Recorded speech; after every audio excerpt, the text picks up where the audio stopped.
बड़ी प्रचलित कथा है सखूबाई की।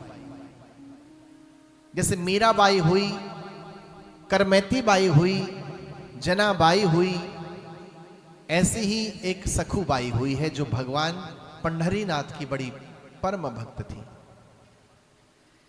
कृष्णा नदी का किनारा और करहाड़ नाम का गांव महाराष्ट्र में पड़ता है। वहां पर सखू का विवाह हो गया। सखूबाई का विवाह जिस घर में हुआ उस घर के लोग बड़े आतताई थे। जो सास थी, जो ससुर थे, बड़े ही क्रोधी और बहुत ही दुष्ट स्वभाव के थे। और जो जीवन साथी मिला वो भी प्रारब्ध से बड़ा ही दुष्ट स्वभाव का था। सखूबाई दिन भर घर का काम करती है, सुबह भोजन बनाती है, लेकिन खाने को सास नहीं देती है। कथा सुनिए, बड़ी मार्मिक कथा है। इन कथाओं से हमें यह प्रेरणा मिलती है कि इतना इतना कष्ट उठाने के बाद भी वो लोग भगवान के नाम को नहीं भूले। और एक हम हैं, जीवन में इतने सुख पाकर के भी नाम को भूल जाते हैं, हम प्रभु को भूल जाते हैं। सुबह का भोजन बनाती है, दिन भर काम करती है, लेकिन भोजन खाने को सास नहीं देती है। शाम को जब सब लोग खाना खा लेते हैं, सबके झूठन सास पकड़ाती है और सखू आराम से प्रेम से पाती है, तब भी सास आकर के 100 गाली सुनाती है। ससुर से कहती है तो ससुर गाली देते हैं, और पति से कहती है तो पति मारने लगता है। लेकिन कभी भी सखूबाई ने अपने ठाकुर जी से, अपने पंढरीनाथ से यह नहीं कहा कि गोविंद मैं बहुत दुखी हूं। बस यही कहती, मेरे जीवन की कोई करनी ऐसी है जो मैं एक कष्ट उठा रही हूं। कभी अपने दुखड़े अपने पंढरीनाथ से नहीं कहे, अपने कर्मों का लेखा जोखा मान करके समझौता करके घर में रहती और अपने पंढरीनाथ को याद करती, और एक ही पुकार मन में रहती, क्या कभी वो दिन होगा, क्या कभी वो शाम होगी कि कभी मेरे पंढरीनाथ मुझे अपने दर पर बुलाएंगे। एक ही आस, वो कौन दिन होगा, वो कौन सुबह होगी, वो कौन शाम होगी जब मैं अपने पंढरीनाथ के दरबार में पहुंचूं। रोज कृष्णा नदी के किनारे जल भर के लाती है और पंढरीनाथ की ओर मुख करके पुकारती है, हे गोविंद कब बुलावा भेजोगे, कब बुलाओगे। और रोती रोती घर आ जाती। दिन भर काम करती है, सास गाली देते हुए मारती है, ससुर मारता है, पति मारता है, लाठी डंडे खा खा करके भी कभी सखूबाई ने अपने प्रेतम से, अपने स्वामी से अपने दुखों को नहीं सुनाया, मौन रहती। अब ये लाठी डंडे लात घूसे उसके लिए गौण हो चुके थे।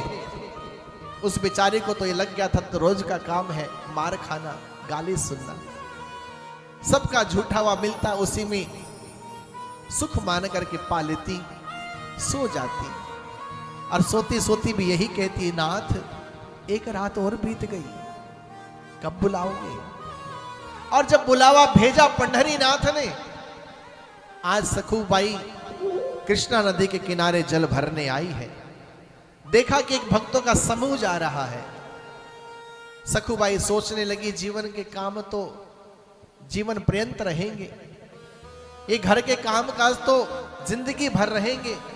मार तो मुझे खाते खाते इतना वक्त हो गया, और मार खा लूंगी, लेकिन आज तो मैं अपने पंढरीनाथ का दर्शन करूंगी। गागर को वहीं छोड़ती है नदी किनारे और उन भक्तों के समूह में शामिल होकर के पंढरीनाथ के दर्शन करने के लिए चल पड़ती है। समाज में कई लोग ऐसे भी होते हैं जो हमें अच्छा करना देखना नहीं चाहते। ऐसी एक व्यक्ति ने जाकर के सखूबाई के ससुर से कहा कि तुम यहां बैठे हो, तुम्हारी बहू वहां लोगों के साथ पंढरीनाथ के दर्शन करने जा रही है। ससुर ने बेटे से कहा और बेटे ने दौड़ करके भीड़ में से सखूबाई को खींचा और घर ले आया और बहुत मारा। सास कहती इस तरह मारने से काम नहीं चलेगा, बेटा डंडा उठा, इसके पैर तोड़, वरना ये कल फिर जाएगी। घर का काम काज मैं देख लूंगी, लेकिन इसके पैर तोड़ दे। और सखुबाई के पति ने डंडा उठाया और इतना मारा कि सखुबाई के दोनों पैर तोड़ दिए। दोनों पैर से लाचार हो गई सखुबाई और रुदन करने लगी। और उस समय जब पुकारा सखुबाई ने, तो उसके वो आंसू पंढरीनाथ के चरणों में पहुंच गए। यही कहने लगी कि प्रभु ऐसा क्या गुनाह मेरे जीवन में हो गया कि मैं आपका दर्शन नहीं कर सकती। और वो आंसू पहुंचे भगवान के चरणों में। भगवान तो करुणा के सागर है। सखी का रूप बना करके प्रकट हो गए सखुबाई के सामने। सखुबाई ने देखा कि कोई स्त्री मेरे सामने खड़ी है, रात का वक्त है, दिए के उजाले में हल्की हल्की सूरत बड़ी सुंदर सी नजर आ रही है। अब वो कहने लगी, सखू तू 2 दिन से पानी भरने नहीं आई, तेरा इंतजार करके मैं तेरे घर तेरा हालचाल पूछने आई। बहन, मैंने सुना था कि तू पंढरीनाथ के दर्शन करने चली गई, तू यहां घर में बैठी है, क्या बात? सखुबाई ने कहा, कुछ नहीं, मेरा दुर्भाग्य है, ये मेरा दुर्भाग्य है कि मैं नहीं जा पाई। क्यों नहीं जा पाई? सखुबाई ने धीरे धीरे अपनी पूरी कहानी बताई। भगवान जो सखी बन करके आए थे, भगवान ने कहा, सखू तुम्हारी जगह मैं बंधन में बैठती हूं, यहां जाओ, तुम अपने पंढरीनाथ से मिलाओ। सखुबाई के धैर्य का बांध टूट गया। सखुबाई की आंखों से अश्रुओं की धारा बह चली। सखुबाई ने कहा, बहन काश ऐसा हो पाता, मेरी जगह तुम बैठ जाती, ये मैं मान लेती हूं, पर मैं अब जा नहीं सकती। भगवान ने कहा, क्यों नहीं जा सकती, क्या बात है? सखुबाई ने अपने वस्त्र ऊपर किया और दिखाए अपने पैर और कहा, बहन मेरे पैर तोड़ डाले, मैं नहीं जा सकती। और जब भगवान ने देखा कि पैर टूटे पड़े हैं, नील पड़े हुए हैं, तो भगवान की आंखों में भी आंसू आ गए। किस भक्त ने मेरे लिए कितना कष्ट उठाया है। भगवान रोने लगे और भगवान ने कहा, बहन मेरे हाथों में ऐसी बख्शीश है, मुझे किसी संत से मिली हुई है, यदि मैं तुम्हें छू दूंगी तो तुम ठीक हो जाओगी। भगवान ने जैसे ही हाथ फिराया अपना, भगवान के कर कमल से सखुबाई के पैर ठीक हो गए और सखु उठ करके खड़ी हो गई।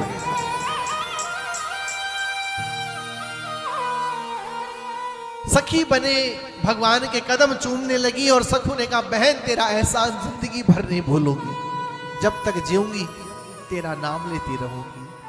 भगवान बंधन में पड़ गए सखु का रूप बना करके, और उधर सखुबाई से कहने लगे, सखु जल्दी आना, मुझे भी अपने घर जाना है। सखु ने कहा, बहन जल्दी आऊंगी, एक बार दर्शन करके फट से लौट आऊंगी। सखुबाई पुकारती जा रही है, विठ्ठल विठ्ठल विठ्ठल, दोनों हाथ उठा के आतुर होते हुए, जैसे तुरंत की ब्याई हुई गाय अपने बछड़े के पीछे भागती है, ऐसी पुकार लगाए हुए पुकारती हुई सखुबाई दौड़ रही है। इधर सुबह हुई, देखा कि सखु बंधन में पड़ी है, गाली देने लगा, मारने लगा। दिन भर सास ने मारा, शाम का ससुर आए तो ससुर ने पीटा। भगवान ने देखा कि मेरा भक्त मेरे लिए इतने कष्ट सहन कर रहा है। पति से पीट रही थी, सास से पीट रही थी, ससुर से पीट रही थी, लेकिन कभी भी इसने आहा नहीं की, कभी उफ नहीं की, कभी मेरे पास आके सिर्फ मेरे दर्द नहीं गिनाए। धन्य है सखु, तू बहुत धन्य है। और उधर सखुबाई जब पहुंची पंढरीनाथ के मंदिर में भीड़ लगी थी, भक्तों का तांता लगा था। भीड़ को चीर के जब मंदिर के सामने पहुंची, पर्दा हटा और विठ्ठलनाथ का दर्शन किया। और जैसे विठ्ठलनाथ का दर्शन किया कि भावुक हो गई, जय जय विठ्ठलनाथ भगवान की जय। कहते हैं जो भक्त होते हैं उनके अंदर 8 प्रकार के सद्गुण होते हैं, 8 प्रकार के सत्विकार उनकी भक्ति में होने लगते हैं।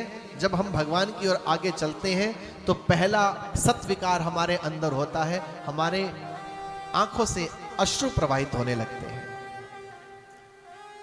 जब भक्ति दौड़ती है सही दिशा की ओर, तो पहला प्रभाव ये होता है कि भक्त की आंखों से नाम लेते ही, कथा सुनते ही, नाम गुनगुनाते ही आंखों से आंसू बरसने लगते हैं। दूसरा सत्विकार होता है कंप। भगवान का नाम लेते ही, भगवान का दर्शन करते ही शरीर कांपने लगता है। और तीसरा होता है पुलक। भगवान की कथा, भगवान का नाम, भगवान का सुमिरन करते ही शरीर पुलकित हो जाता है। और चौथा होता है रंग।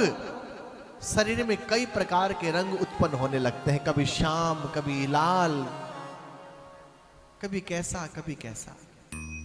और पांचवा विकार है, सत्विकार है वैवर्ण। और छठा है स्तंभ। भक्ति करते करते भक्त जड़वत हो जाता है। और सातवां सत्विकार है, भगवान को याद करते करते भक्त भक्ति के परम सीमा पर जब पहुंचता है तो उसे भगवान को याद करते करते मूर्छा भी आ जाती है। आपने देखा होगा कई कीर्तनों में, कई मंदिर में, कई कथाओं में भक्त भगवान को याद करते हैं और याद करते करते मूर्छित हो जाते हैं। ये सातवां विकार है। और भक्ति करते करते जब भक्ति अपने पड़ाव पर पहुंचती है, अपनी चरम सीमा पर पहुंचती है, तो आठवां सत्विकार होता है मृत्यु। भगवान को याद करते करते मृत्यु आ जाती है। वो 8 प्रकार के सत्विकार सखुबाई के अंदर घटित होने लगे। सखुबाई ने जब दर्शन किया तो आंखों से अश्रुओं की झड़ी लग गई, शरीर कांपने लगा, शरीर में कंपन होने लगा, शरीर में पुलक होने लगा, शरीर में रंग भेद होने लगा, शरीर में वैवर्ण होने लगा। और भगवान का स्मरण करते करते, दर्शन करते करते जड़वत हो गई और स्मरण करते करते, दर्शन करते करते मूर्छित हो गई। और आठवां विकार उत्पन्न हुआ। भगवान के सामने खड़ी होकर जब नाचने लगी सखुबाई, तो सखुबाई को मृत्यु आ गई। मंदिर में ही शरीर त्याग दिया। हाहाकार मच गया। अरे इतनी छोटी उम्र में भगवान का स्मरण करते करते शरीर छोड़ दिया इसने, कौन है ये, बड़े धन्य है ये। तब एक साधु ने पहचान लिया, ये तो करहाड़ गांव की बहू है। अरे बड़ी भाग्यशाली है, धाम में शरीर छोड़ा है इसने। कुछ लोगों ने कहा इसे गांव भेजा जाए ताकि इसके परिवार वाले इसका दाह संस्कार करें, लेकिन उस संत ने कहा कि नहीं नहीं, ये तो बड़ी भक्ता है। अरे धाम में शरीर छूटा है तो धाम में ही मुखाग्नि दी जाए, इसे क्यों घर भेजते हो, क्यों इसे गांव भेज करके इसका मरण बिगाड़ते हो। तो लोगों ने वहीं पर लकड़ियां इकट्ठी की और सखुबाई को मुखाग्नि दे दी। सखुबाई समाप्त हो गई। अब इधर महारानी लक्ष्मी को चिंता हुई कि सखुबाई तो मिट गई, पर सखुबाई बन के मेरे पति तो बंधन में पड़े हुए हैं। अब लक्ष्मी जी आई और चिता की राख को इकट्ठा किया, गंगा जल का छींटा दिया और उस राख से फिर से सखुबाई को उत्पन्न कर दिया, प्रकट कर दिया। और लक्ष्मी ने प्रकट करके कहा, सखुबाई तुम्हारे मन की इच्छा थी कि तुम विठलनाथ के दर्शन करो, तुम्हें दर्शन प्राप्त हो गया। मां भगवती को प्रणाम किया सखुबाई ने। फिर मां लक्ष्मी ने बताया, सखुबाई जो तुम्हारी सखी बन करके वहां बंधन में जो पड़े हैं वो कोई और नहीं, वो तुम्हारे विठलनाथ भगवान मेरे स्वामी नारायण है। अब सखुबाई को बड़ा संकोच हुआ कि मेरे कारण मेरे ठाकुर बंधन में पड़े हुए हैं। अरे मैं तो उन्हें पहचान ही नहीं पाई कि जिस रात वो मेरे सामने प्रकट हुए थे और हाथ छू करके जिन्होंने मुझे ठीक कर दिया था, मैं उनकी महिमा को नहीं जान पाई। महालक्ष्मी ने कहा, सखुबाई वो हुआ सो हुआ, लेकिन जल्दी से जाओ और उन्हें बंधन से मुक्त कराओ। सखुबाई घर आई है, अपने ससुर से, अपनी सास से, अपने पति से बताया है कि मैं असली सखु हूं, मेरा रूप धारण करके जो बंधन में बैठे हैं वो कोई और नहीं, वो जगत नियंता, जगत पालक, त्रिभुवन स्वामी साक्षात नारायण मेरे विठलनाथ भगवान बैठे हैं। तीनों की आंखें खुल गई कि धन्य है सखु, धन्य है तू। तेरी भक्ति पर भगवान ऐसे रीझ गए कि इतने दिनों तक बंधन में पड़े रहे। फिर तो सखु की सास ने, सखुबाई के ससुर ने, सखुबाई के पति ने भगवान से बहुत क्षमा मांगी। तब भगवान ने कहा, मुझसे क्षमा मत मांगो, मेरे भक्त से क्षमा मांगो, क्योंकि मेरा अपराध टल सकता है पर मेरे भक्त पर किया गया अपराध कभी भी नहीं टल सकता। भगवान ने कहा एक बार मेरी सेवा का फल हो सकता है मिले या ना मिले, पर मेरे भक्त की सेवा का फल जरूर मिलेगा, जरूर मिलेगा, ये हो नहीं सकता।